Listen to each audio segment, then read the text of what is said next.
Hello everyone, this is Reverend Dr. Roger Paul, and tonight we're going to continue with our study of paper 103, Reality of Religious Experience.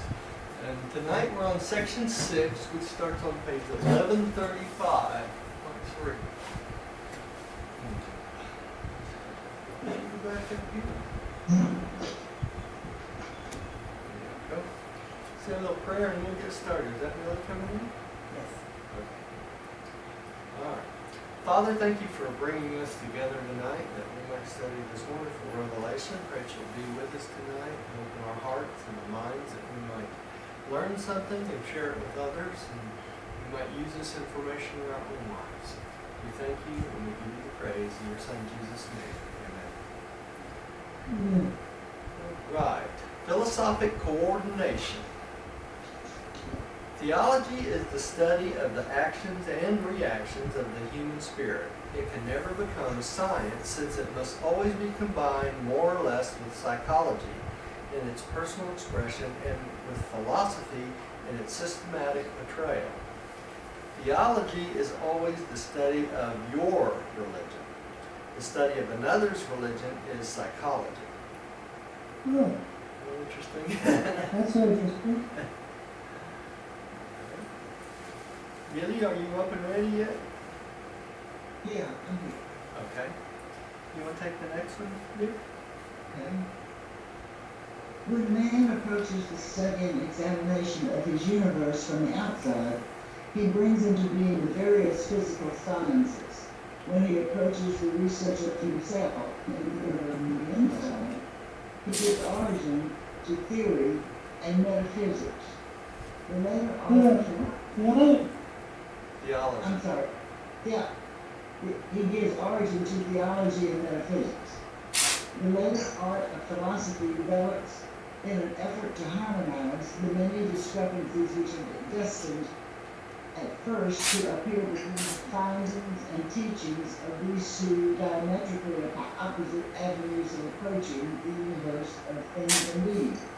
Okay.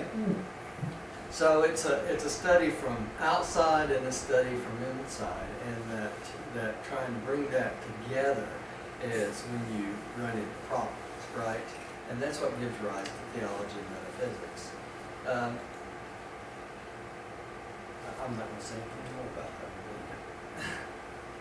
Oh, no, we change the slide.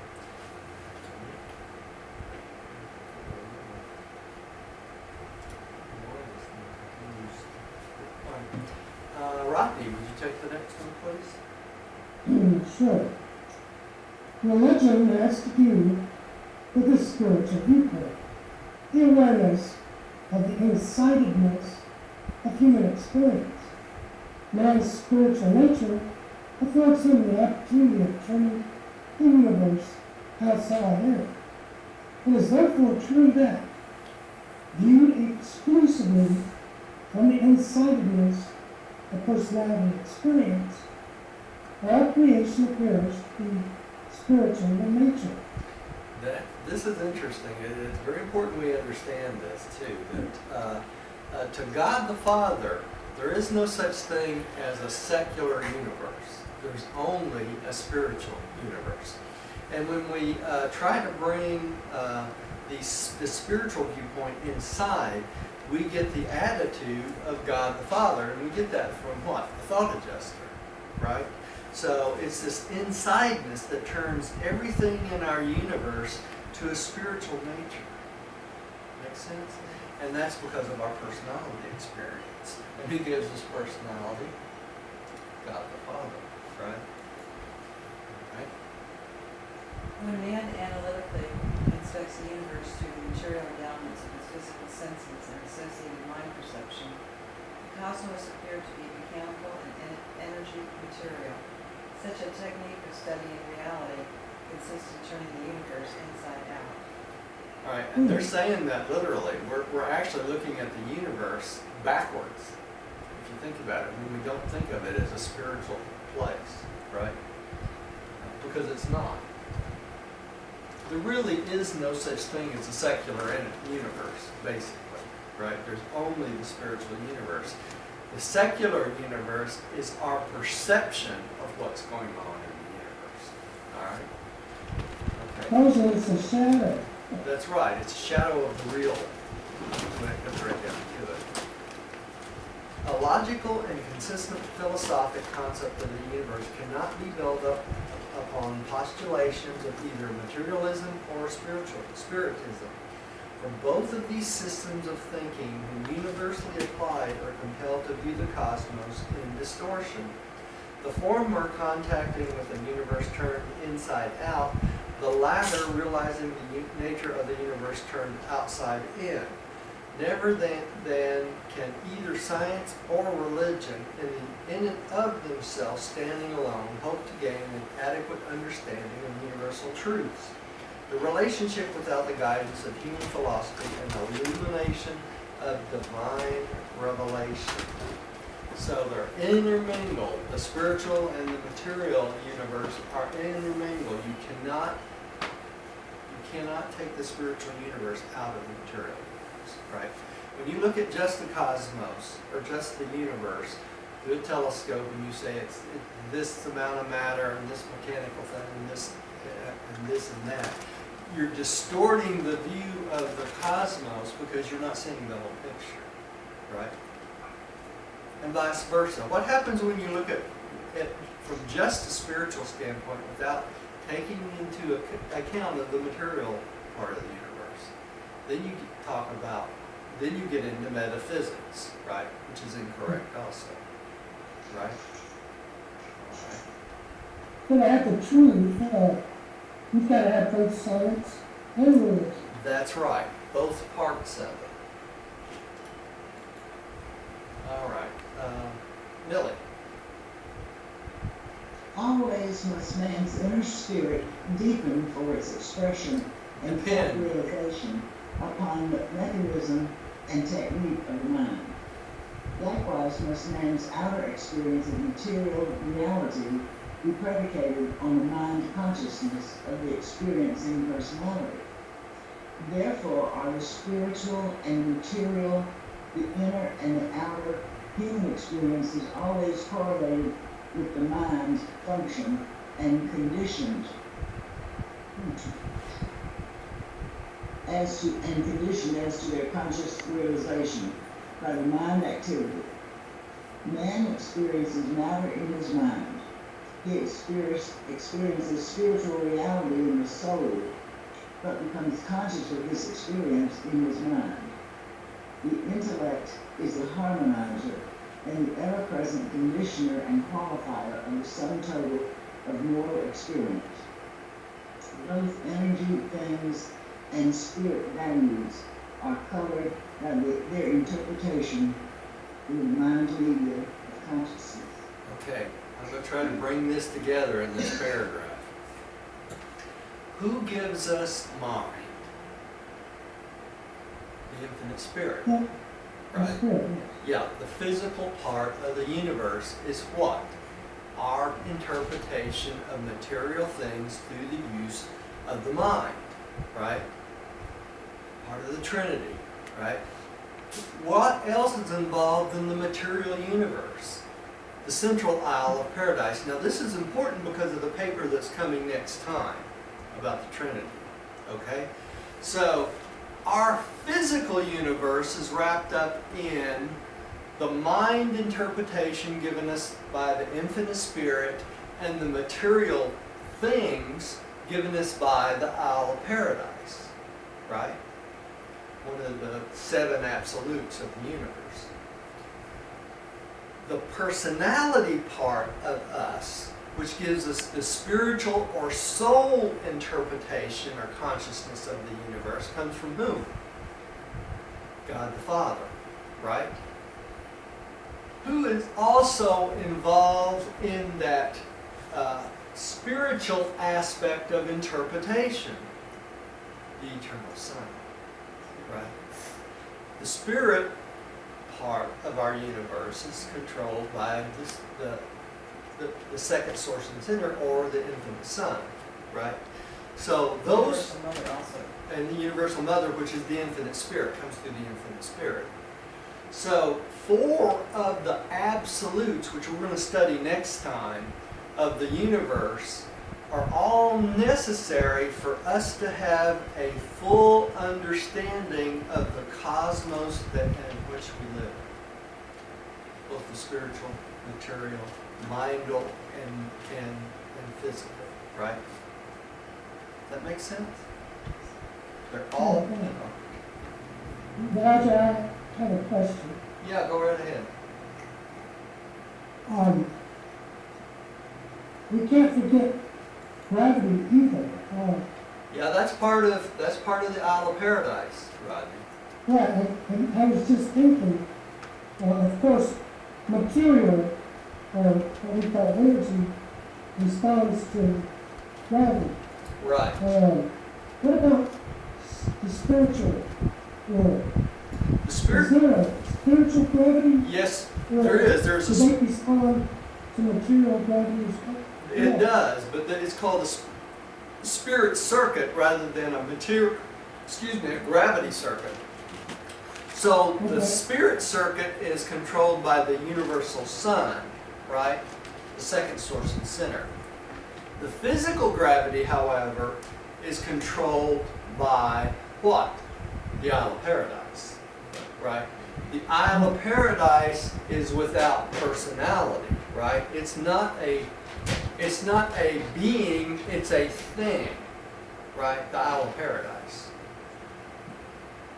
Its control is under the mechanism of the infinite spirit and the eternal Son. Okay? The infinite spirit and the eternal Son, basically when the eternal Son and the infinite spirit appeared, the Isle of Paradise appeared simultaneously. Okay? Because that's the dwelling place of the universe, right? So, if you think about it, when you think of spirit things, that's the eternal Son. When you think of mindal things, that's the infinite spirit. When you think of physical things, that's the Isle of Paradise. When you think of soul personality things, who's that? That's God the Father. Right. That's right. All personality comes from either God the Father or the infinite spirit. For humans, personality always comes from God the Father. For all the support personnel, like all the angels and that sort of thing, and all the other beings in the universe, that personality for them comes from the infinite spirit. Okay? Make sense? All right, now who's up? I don't remember. I think you're up, Rodney. Okay. It's a little bit small. Your difficulty in a wider and a more harmonious coordination between science and religion is due to your utter ignorance of the intervening domain of the Miracle world of things and beings. The local universe consists of 3 degrees, or stages, of reality manifestation: matter, Miracle, and spirit. The Miracle angle have approached erases all divergence between the findings of the physical sciences and the functioning of the spirit of religion. Reason is the understanding technique of the sciences. Faith is the insight technique of religion. Meta is the technique of the Miracle level. Meta is super material reality sensitivity, which is beginning to compensate incomplete growth, having for its substance, knowledge, reason, and for its essence, faith insight. Meta is a super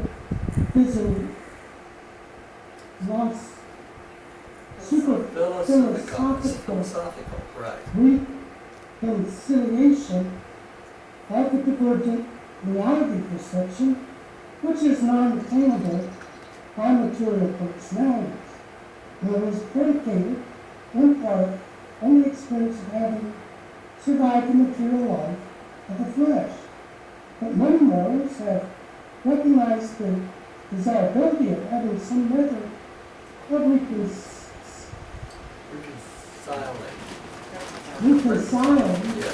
the interplay between the widely separated domains of science and religion.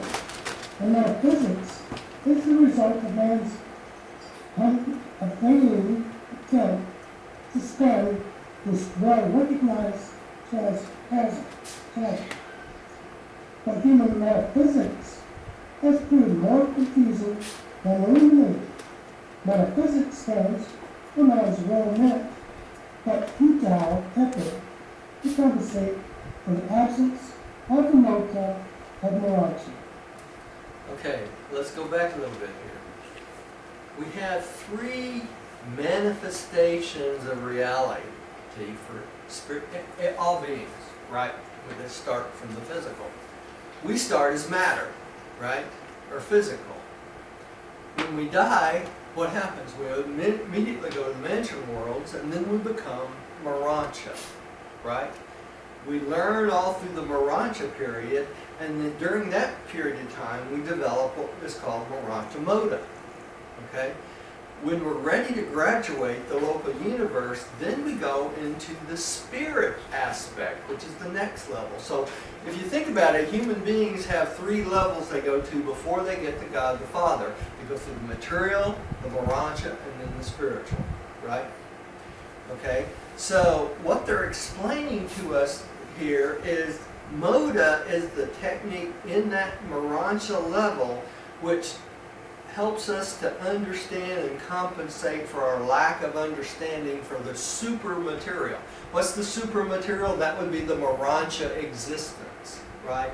It's still a physical type of existence, but it's outside our scope of this existence or our physical existence, okay?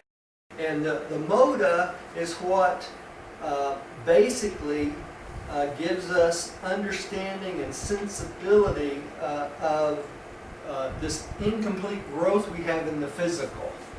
It's the next step, right? All right. Then when we get to the spiritual, it's a whole new ball game. We start our spiritual understanding of the world around us. And that's why the closer we get to the spiritual, the less material we are, right? You can call it a different essence or a different level, right? Moda, I need to look that up again, but Moda, is that like an enhanced brain that is actually developed for that particular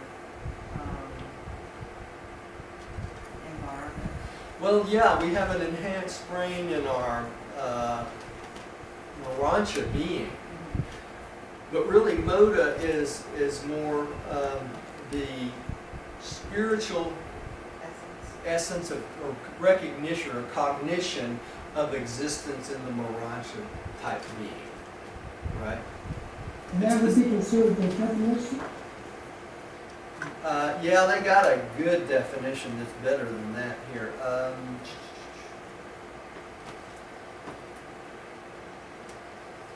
Yeah, here we go. Moda is the super philosophical reconciliation of the divergent reality perception which is non-attainable by material personalities. Okay, and it's only attainable after we survive dying. Okay, so Moda is basically the faith insight when we get to the Morontia state, right? Like our faith is our way in this lifetime. Morontia Moda is the replacement for that faith in the next type of being.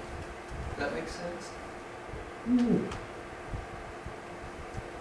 It's interesting. Yeah. Yeah, it's a good definition here. It's a bridge, It is a really, bridge. between the physical and the spiritual, really, if you think about it. When you get to the spiritual level, you have a whole different level of understanding the universe around you and the cosmos, right? Which is, Moda gives us the Morontia level of understanding, right? All right. this next paragraph really explains it. I cannot understand. Okay. Okay, Of course, of course. Millie, would you take this one?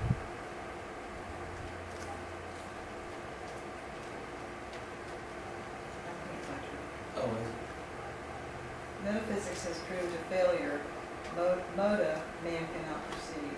Revelation is the only technique which can compensate for the absence of the truth sensitivity of moda in a material world.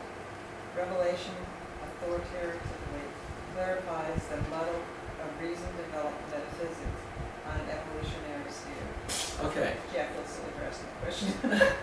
Now, think about this. When they say revelation here, they're not talking about the book of Revelation, Right. right? They're talking about revelation of God to man through the 5 epical revelations, okay? And that's why they say here that metaphysics is this thing that many esoteric people have tried to make a connection to over time, right? And so, and it's become a failure. It does not bridge the gap between the physical and the Morancha, is what they're It saying. opens up a whole arena of misinterpretation. Yeah, and questions, Yeah. basically, okay? But Revelation clears up our understanding and thoughts and sensitivity for moda in the material world. So Revelation clarifies things to us that we would not be able to understand. And someone that has not read the Urantia book, period, understands this very well after they've been reading the book for a few years, that after reading the book over and over and over again, things start to slowly clarify themselves over time. And if you stick with the book and keep studying it over and over again and have studies and stuff like this, like we do, eventually that understanding of the entire book will come. But it's an intellectual exercise. It is. It's tough to stick with it and understand all parts of it. Well, that's interesting because it's God's book. It And is. God is not easy to understand. I mean, No. it's not, No. simple. But if you stick with it, you do develop the understanding of what you're reading, sooner or later. Yeah, Yeah. But the first time you read it, you go, what in the heck are they talking about? Right? Because it's hard to, it's complicated. It's hard to understand and hard to reason through. So if you're in that spot at home and you're reading this, don't feel bad because you feel that way, right? when you read it for the 10th time, you understand. Yeah, when you get through it a couple times, it'll start making a little more sense. All right. You just read there? I do. Okay. Science is man's attempted study of his physical environment, the world of energy matter. Religion is man's experience with the cosmos of spirit values. Philosophy has been developed by man's mind effort to organize and correlate the findings of these widely separated concepts into something like a reasonable and unified attitude toward the cosmos. Philosophy, clarified by revelation, functions acceptably in the absence of moda, and in the presence of the breakdown of man's failure of man's reason substitute for moda metaphysics. So, this revelation helps to bridge the gap of things we do not understand. Right? That's its purpose. And it's our replacement for moda in the physical world, which we won't need the replacement when we get to the Morancha world, right? All right, Millie, would you take the next one? Yes. Early man did not differentiate between energy level and spirit level. It was the violet race and their Andite successors who first attempted to divorce the mathematical from the volitional. Increasingly has civilized man followed in the footsteps of the earliest Greeks and the Sumerians, who distinguished between the inanimate and the animate. And as civilization progresses, philosophy will have to bridge ever-widening gulfs between the spirit concept and the energy concept. That in the time of space, these divergencies are at one in the spring. Because, so it's hard for us to distinguish between the physical and the spiritual, right? And what they're saying here in this last sentence is these divergences, because of the experience, the experiential part of the supreme, these will all become together in the fruition of the supreme eventually. Because you'll have the physical experience and the spiritual experience, right?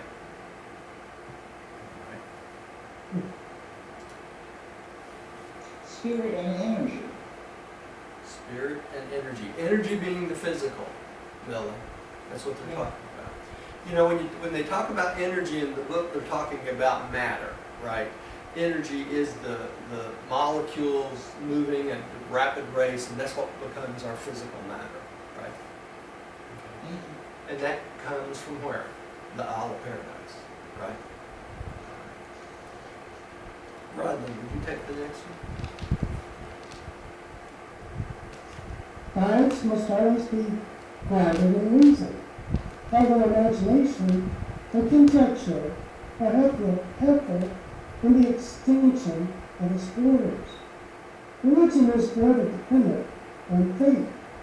I bet reason is a stabilizing influence and a helpful magnet, and always third way and never will be misleading interpretations of the phenomena of both the natural and the spiritual worlds, sciences and religions, facts we so all.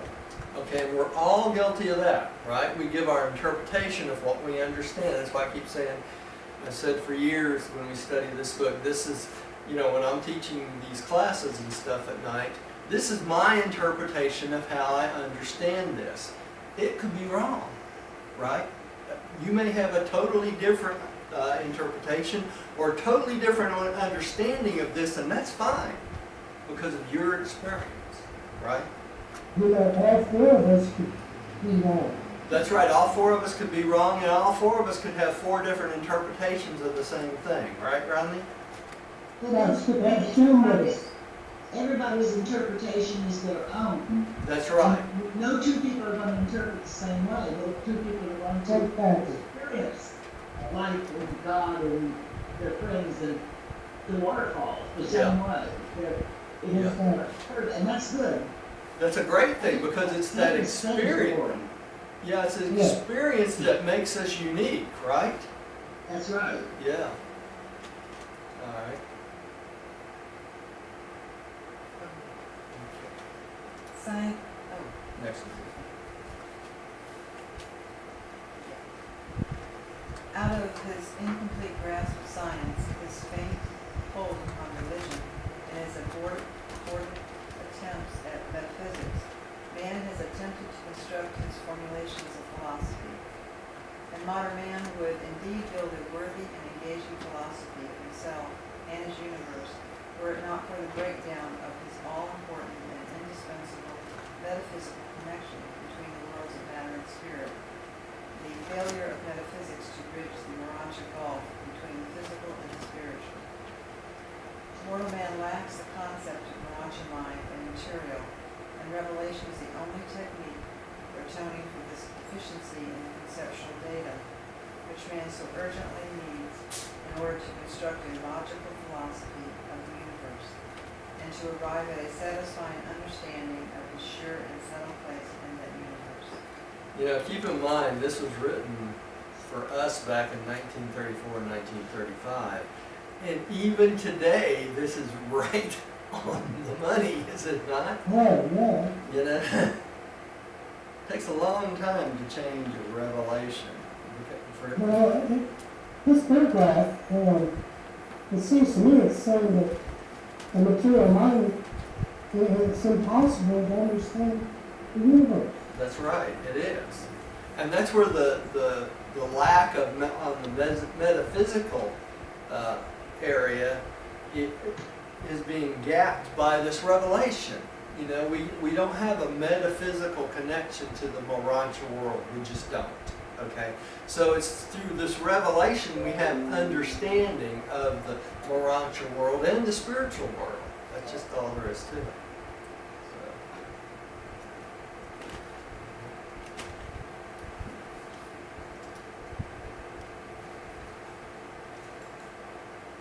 Let's see, who's up?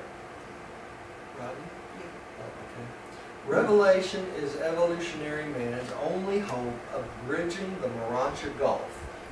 Faith and reason, unaided by moda, cannot conceive and construct a logical universe. Without the insight of moda, mortal man cannot discern goodness, love, and truth in the phenomena of the material world.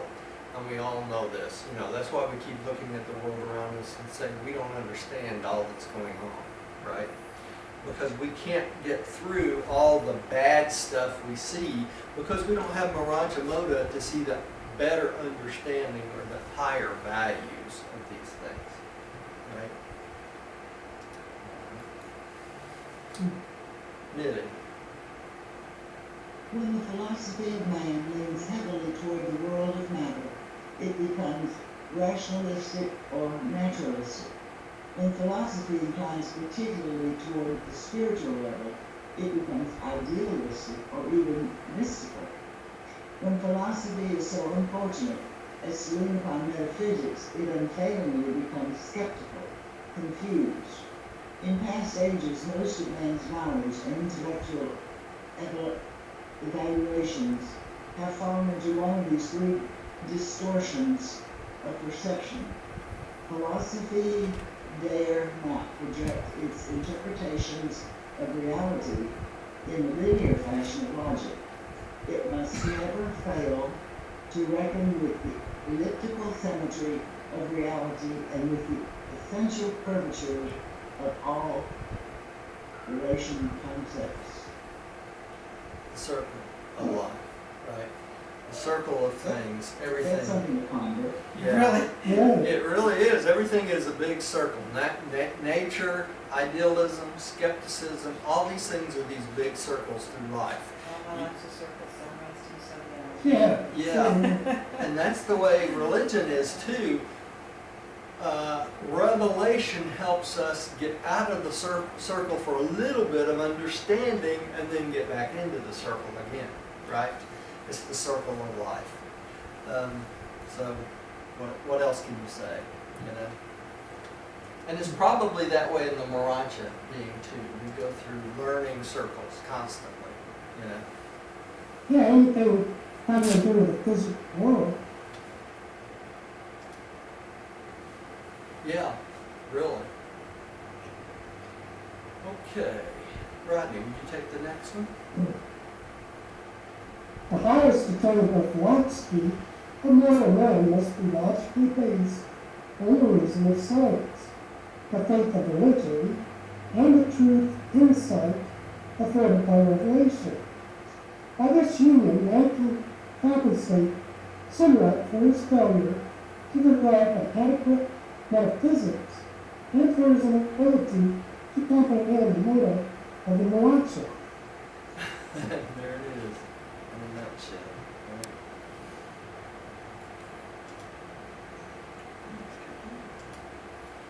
All right. 7. Science and religion. Science is sustained by reason, religion by faith. Faith, though not predicated on reason, is reasonable. Though independent of logic, it is nonetheless encouraged by sound logic. Faith cannot be nourished even by an ideal philosophy. Indeed, it is with science, the very source of such a philosophy. Faith, human religious insight, can be surely instructed only by revelation, can be surely elevated only by mortal experience, with the spiritual adjuster presence of the God who is spirit. Okay, so this tells us, in essence, the importance of revelation, doesn't it? It tells us that it's important for us to learn this revelation for interpretation of our faith and reason through logic, right? It gives us a little uplift to the next level if you will, right? True salvation is the technique of divine evolution, of the mortal mind from matter identification through the realms of mortal liaison to the high universe status of spiritual correlation, the 3 steps to the universe, right, for us. And as material intuitive instinct precedes the appearance of reasoned knowledge in terrestrial evolution, so does the manifestation of spiritual intuitive insight presage the later appearance of Maracha and spirit reason and experience in the supernal program of celestial evolution. The business of transmuting the potentials of man, the temporal, into the actuality and divinity of man, the eternal, a paradise finaliter. So, this is what salvation's all about. It's going from the mortal man or the physical to the Maracha level and our understanding at the Maracha level, and then on to the spiritual level and our understanding of spirit reason and spiritual things, and eventually to become a paradise finaliter after we've stood in front of God the Father, right? So that's our true technique of salvation. It's salvation from what? Annihilation, of non-existence, right? It gives us a pathway, an evolutionary pathway to God the Father, right? And who brought us that salvation? The Son of God, Jesus, right? That's what true salvation was all about. Right? Millie, will you take the next one? But as ascending man reaches inward and paradiseward for the God experience, he will likewise be reaching outward and spaceward for an energy understanding of the material cosmos. The progression of science is not limited to the terrestrial life of man. His universe and super-universe ascension experience will to no small degree be the study of energy transmutation and material metamorphosis. God is spirit, but deity is unity. And the unity of deity not only embraces the spiritual values of the universal Father and the eternal Son, but is also cognizant of the energy facts of the universal controller and our paradise. While these 2 phases of universal reality are perfectly correlated with the mind relationships of the conjoint actor, and they are unified on the finite level of the emerging deity of the Supreme Being. Man, there's a bunch in that paragraph. All right, so as we go on our ascension plan, as we go farther and farther to paradise, we'll be understanding more and more about the energy understanding of the material universe, but we'll also be understanding more about the transmutation from the energy or the material to the Maracha and the spiritual, right? When it will be our first taste of this deity unity they're talking about? That will happen when we fuse with the thought adjuster, usually by about the 5th mansion world or 6th mansion world, right? And by unifying with that deity fragment or that father fragment, we become more and more spiritually oriented towards our ascension plan to God the Father and the Eternal Son. But in all of this, we also are highly evolved and involved with the universal controller, right, or the conjoint actor, and the Isle of Paradise, the four of the things we're going to study next week, right? But also, we'll also be involved in the emerging of one more deity, the deity of the Supreme Being from our experience. Okay? We're going to talk about that a lot next week. It's a short paper, but I kind of doubt we'll get through it one night. Okay. Rodney, would you take the next one? Yes, I will. I can't help but to think it feels like life we live as a kindergarten. It is. It really is. We're just in the kindergarten stage, really. Right, yeah. Okay, the union of a scientific attitude and a religious insight by the mediation of a spiritual philosophy is part of man's long paradise ascension experience. The approximations of mathematics and the certainties of insight will always require the harmonizing function of mind and logic at all levels of experience, short of the maximum attainment of the supreme. Right. I don't have any comments about that. It's pretty much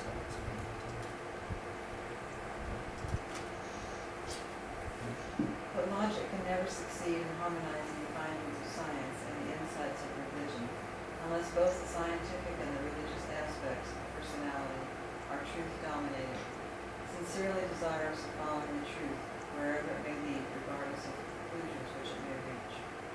Okay, so we got to be open for the truth to come out, right? Not just what we want it to be, but what actually is truth, right? So truths in religion and science. That's right. The truth of religion and science. That's correct. Logic is the technique of philosophy, its method of expression. Within the domain of true science, reason is always amenable to genuine logic. Within the domain of true religion, faith is always logical from the basis of an inner viewpoint, even though such faith may appear to be quite unfounded from the inlooking viewpoint of the scientific approach. From outward looking within, the universe may appear to be material. From within looking out, the same universe appears to be wholly spiritual. Reason grows out of the material awareness, faith out of spiritual awareness. But through the meditation of the philosophy strengthened by revelation, logic may confirm both the inward and outward view, thereby affecting the stabilization of both science and religion. Thus, through common contact with the logic and philosophy, may both science and religion become increasingly tolerant of each other and less skeptical. So if both of us are both the scientists and the religionists are both open-minded enough, you can come to a common ground, and it works for both, right?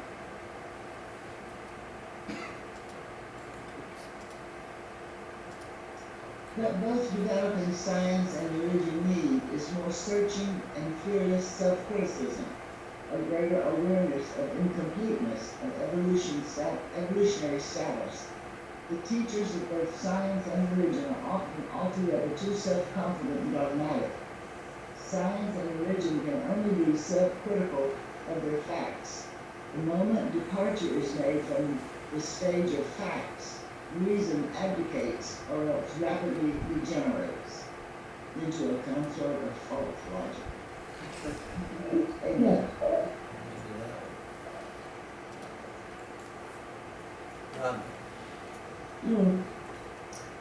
The truth, an understanding of cosmic relationships, universe facts, and spiritual values can best be had through the ministry of the Spirit of Truth, and can best be criticized by revelation. The revelation originates neither a science nor a religion. Its function is to coordinate both science and religion with the truth of reality. Always, in the absence of revelation, or in the failure to accept or grasp it, has mortal man resorted to his futile gesture of metaphysics, that being the only human substitute for the revelation of truth, or for the motive of Mirage personality. Okay, so if we can't find the truth and the facts within our science and religion, then we resort to metaphysics, looking for a substitute for our Morancha moda, which we won't have until we become a Morancha personality, right? Here. The science of the material world enables man to control and to some extent dominate his physical environment.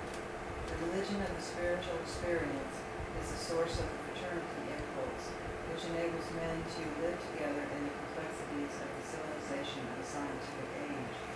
Metaphysics, but more certainly revelation, affords a common meeting ground for the discoveries of both science and religion, and makes possible the human attempt logically to correlate these separate but interdependent domains of thought into a well-balanced philosophy of scientific stability and religious certainty. Because we don't have any other way to coordinate those things, right? In the mortal state, nothing can be absolutely proved. Both science and religion are predicated on assumptions. On the Morancha level, the postulates of both science and religion are capable of partial proof by moda logic. On the spiritual level of maximum status, the need for finite proof gradually vanishes before the actual experience of and with reality. But even then, there is much beyond the finite that remains unproved. Wow. Yeah. That's why they keep saying in here, you can't prove God. There's just no way to do it. Really? All divisions of human thought are predicated on certain assumptions which are accepted, though unproved, by the constitutive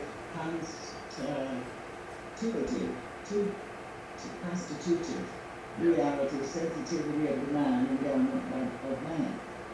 Science starts out on a vaunted career of reasoning by assuming the reality of three things: matter, motion, and life. Religion starts out with the assumption of the validity of three things: mind, spirit, and the universe, the supreme being. Very interesting.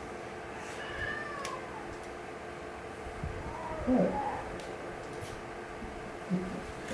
Right? She got her toe going on my slacks. I like you touch on it. I was trying to get her foot out of my pants so she would hurt me. It's weird or something. Science becomes the thought domain that matters, of the energy and material of time and space. Religion assumes to deal not only with finite and temporal spirit, but also with the spirit of eternity and supremacy. Only through a long experience and moda can these two extremes of universe perception be made to yield Analogous. Yeah. Analogous. Analogous. interpretations of origins, functions, relations, realities, and destinies. The maximum harmonization of the energy spirit divergence is in the encirclement of the seven master spirits, the first unification thereof in the deity of the Supreme, the finality, unity thereof in the infinity of the first source and center, the I Am. We're going to talk about that a little bit next time, too.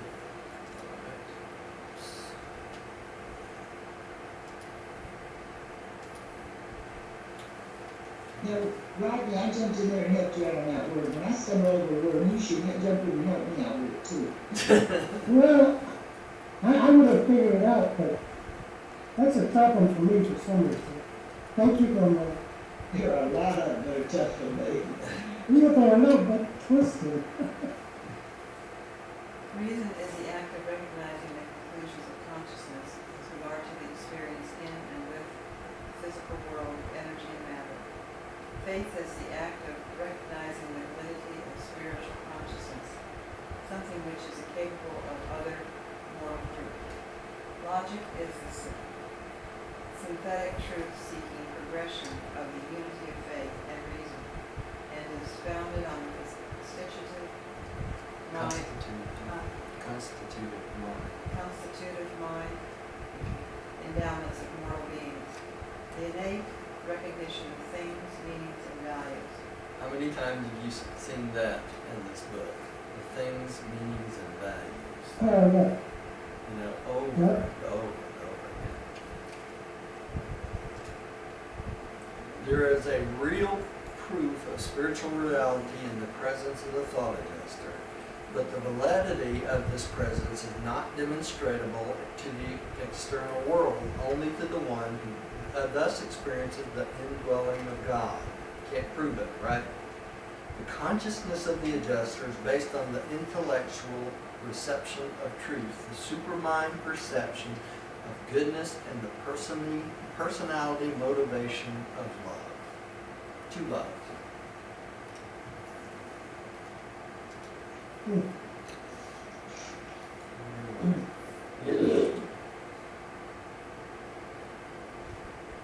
Science discovers the material world, religion evaluates it, and philosophy endeavors to interpret its meaning while coordinating the scientific material viewpoint with the religious spiritual concept. But history is a realm in which science and religion may never fully agree. Really does, right.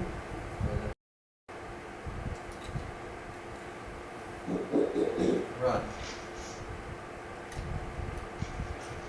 Okay, section 8, philosophy and religion. Under both science and philosophy, the fallibility of God, either reasoning religion, only the personal religious experience of the spirit-led man can affirm the certainty of such a supreme and personal deity. By a technique of such an information of living truth, the philosophic hypothesis of the fallibility of God becomes a religious reality. And that's proved in the fusion with the adjuster, right? You know, we can prove God to ourselves, We can prove God to but ourselves, not to someone else. not to someone else externally, right? Even after the fusion of the adjuster, right? They have to experience that for themselves, each person. Right?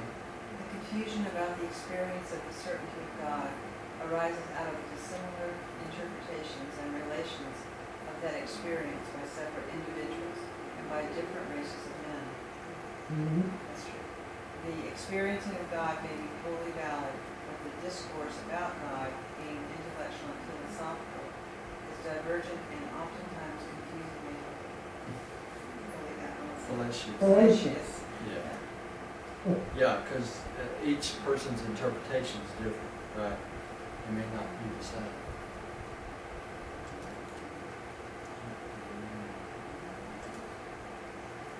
Oops, that's not it either.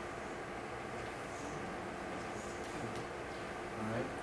A good and noble man may be consummately in love with his wife, but utterly unable to pass a satisfactory written examination on the psychology of marital love. Well, that's true. What do you think about that? Another man, having little or no love for his spouse, might pass such an examination most acceptably. Exactly. Yeah, the imperfection of the lover's insight into the true nature of the beloved does not in the least invalidate either the reality or the sincerity of his love. Quite interesting. Glad I didn't skip Which over that. Everybody knows God the way they know God. Everybody knows love the way they know love. That's right. Yeah. Really? Yeah. If you truly believe in God, by faith, know Him and love Him, do not permit the reality of such an experience to be in any way lessened or distracted from detracted from by the doubting insinuations of science. Capital. Cavilling Uh-huh. of logic, the postulates of philosophy, or the clever suggestions of well-meaning souls who create a religion without God. All right. Yes.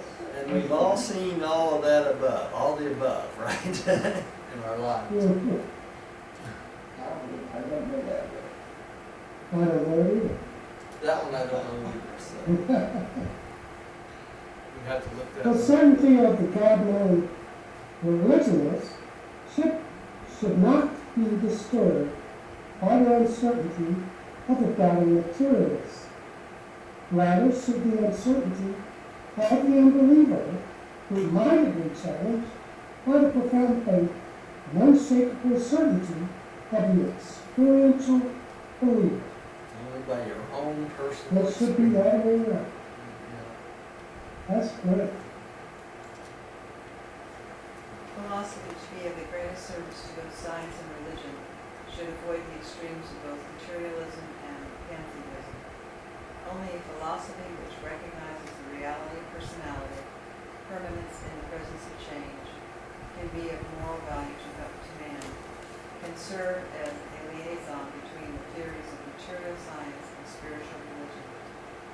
Revelation is a compensation for the frailties of evolving philosophy. I want to share something with y'all. Back, I guess, in about 1973, when I was reading this book, I had to look up this concept of pantheism because I kept reading it in philosophy classes and all these different things. And let me kind of explain what pantheism is. Materialism, we pretty much all know what that's about, right?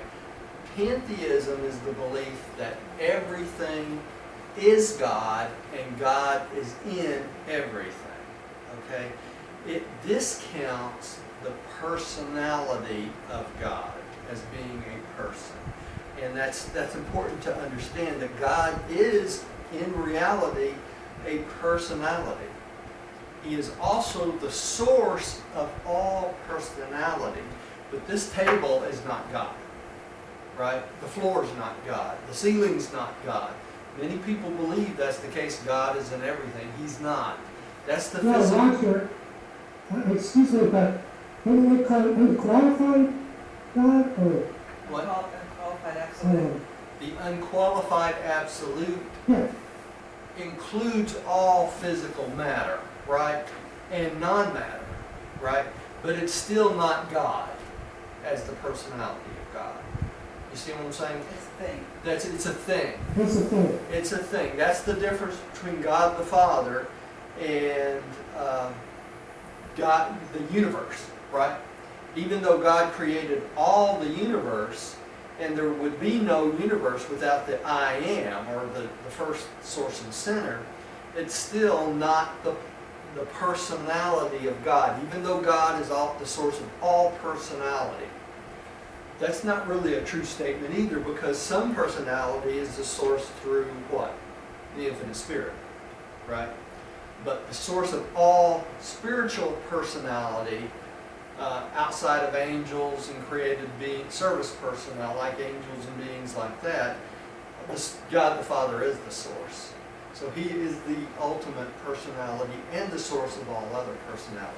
So that kind of negates pantheism, right? Because of God's personality. And I wanted to explain that because that's a So, hard Roger, concept. Yeah. Pantheism, they believe in personality though.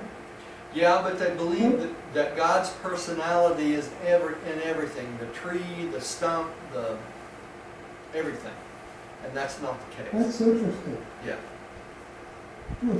Yeah, I had it was a hard one for me to figure out. That's why I wanted to share it with you.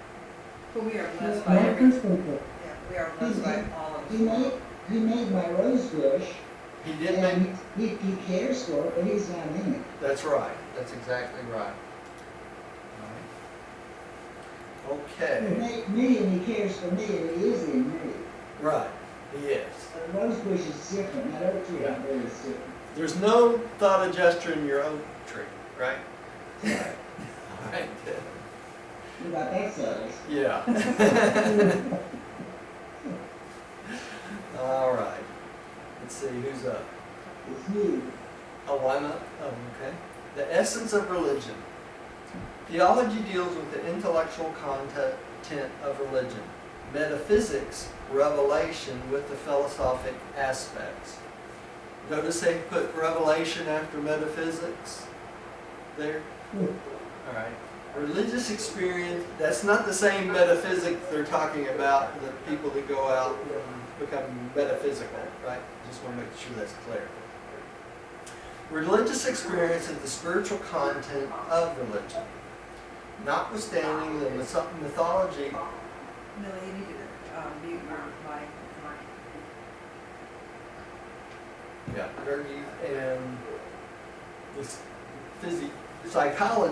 psychologic illusions of the intellectual content of religion, the metaphysical assumptions of error and the techniques of self-deception, the political distortions and the socio-economic perversions of the philosophic content of religion. The spiritual experience of personal religion remains genuine and valid. This is one of those run-on sentences that Millie loves so well. Mm. Okay. You're trying to explain the essence of religion there. I don't think I'm going to expound on that. You have to take us to a Millie, would you take the next one, please? Yes. Religion has to do with feeling, acting, and living, not merely with thinking. Thinking is more closely related to the material life and should be in the main, but not altogether, dominated by reason and the facts of science and, in its non-material reaches toward the spirit realm, by truth. No matter how illusory and erroneous one's theology, one's religion may be wholly genuine and everlastingly true. So our theology could be way off completely, but our religion and, itself and our concepts of our personal religion can still be true, right? That's why you can't criticize someone else's religion.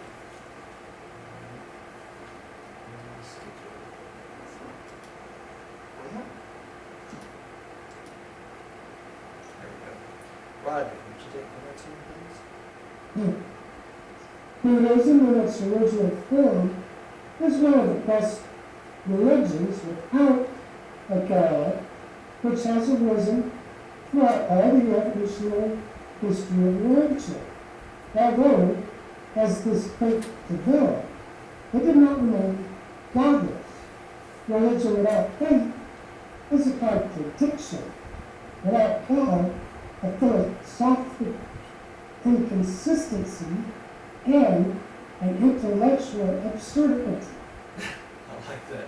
In other words, without God, your philosophy and religion is ridiculous, right?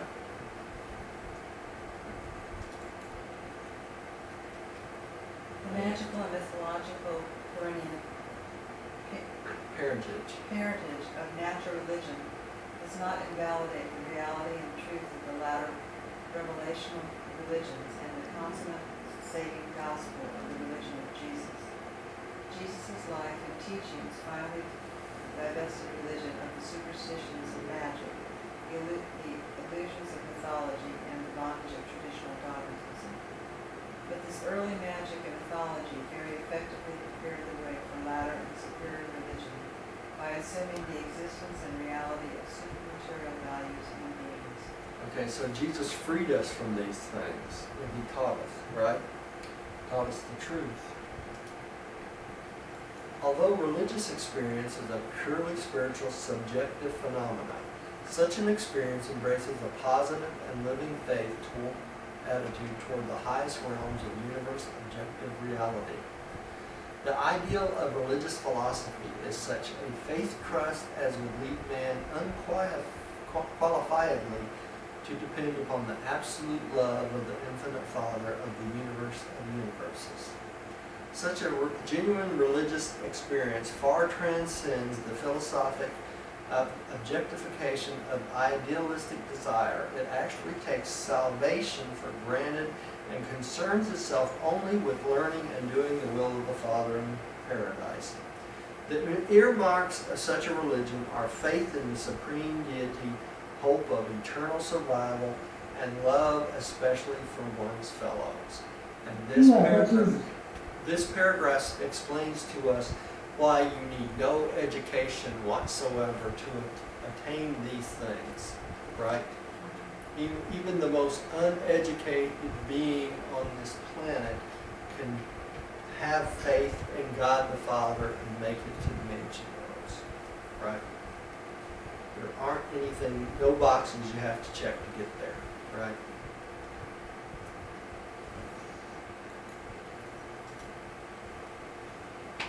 All right. When theology masters religion, religion dies. It becomes a doctrine instead of a life. The mission of theology is merely to facilitate the self-consciousness of personal spiritual experience. Theology constitutes the religious effort to define, clarify, expound, and justify the experiential claims of religion, which, in the last analysis, can be validated only by living faith. In the highest philosophy, in the higher philosophy of the universe, wisdom, like reason, becomes allied to faith. Reason, wisdom, and faith are man's highest human attainments. Reason introduces man to the world of facts, to things. Wisdom introduces him to a world of truth, to relationships. Faith initiates him into the world of divinity, spiritual experience. That's why those last two adjunct mind spirits are so important, right? Worship and wisdom.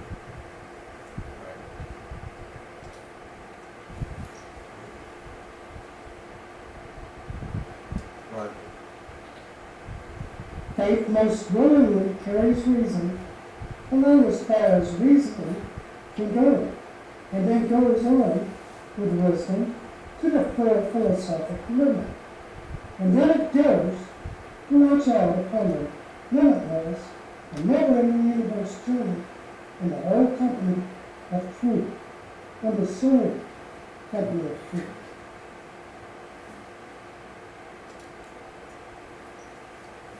Science, knowledge, is founded on the inherent adjacent spirit, assumption that reason is valid, that the universe can be comprehended. Philosophy, coordinate comprehension, is founded on the inherent spirit of wisdom, assumption that wisdom is valid, that the material universe can be coordinated with the spiritual.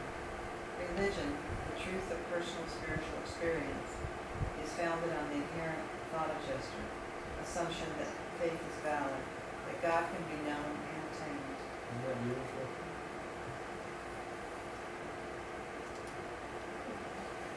The full realization of the reality of mortal life consists in a progressive willingness to believe these assumptions of reason, wisdom, and faith.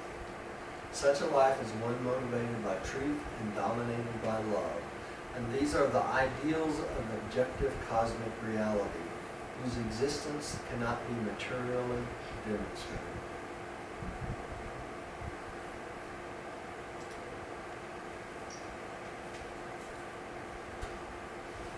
Nearly. When reason once recognized right and wrong, it exhibits wisdom. When wisdom chooses between right and wrong, truth and error, it demonstrates spirit leading. And thus are the functions of mind, soul, and spirit ever closely united and functionally interassociated. Reason deals with actual knowledge, wisdom with philosophy and revelation, faith with living spiritual experience. Through truth, man attains beauty, and by spiritual love ascends to goodness. All works together, doesn't it? That's it in a nutshell. Yeah, it really is. Go ahead, dear. Oh, no, it's right. Sorry. Faith leads to knowing God, not merely to a mystical feeling, but the divine presence. Faith must not be overmuch influenced by its emotional consequences. True religion is an experience of believing and knowing, as well as the satisfaction of feeling.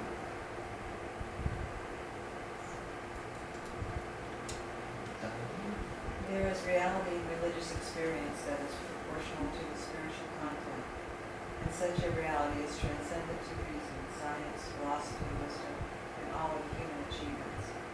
The convictions of such an experience are unassailable. The logic of religious living is incontrovertible. The certainty of such knowledge is superhuman. The satisfactions are superbly divine.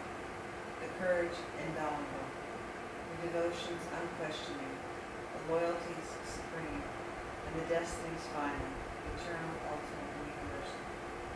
Presented by Melchizedek of Medellin. Rod, would you close us in prayer, please?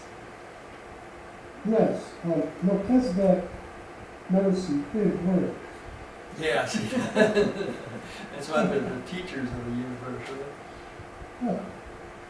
Heavenly Father, we give thanks for each and every one of us for this opportunity that we've had this evening to study the paper, to finish studying the paper on the reality of religious experience. And we pray for guidance, for wisdom, and insight to discern the truth of what we've read so that we may share it with other people. And we open our minds and our hearts to this, Father. And now, Father, we have devoted this time to you. And not our will, but yours be done. In the name of Jesus, amen. Amen. Thank you for joining us at home. Next time, we're going to talk about the Trinity. We're going to have a really good paper coming up next time. Like every time.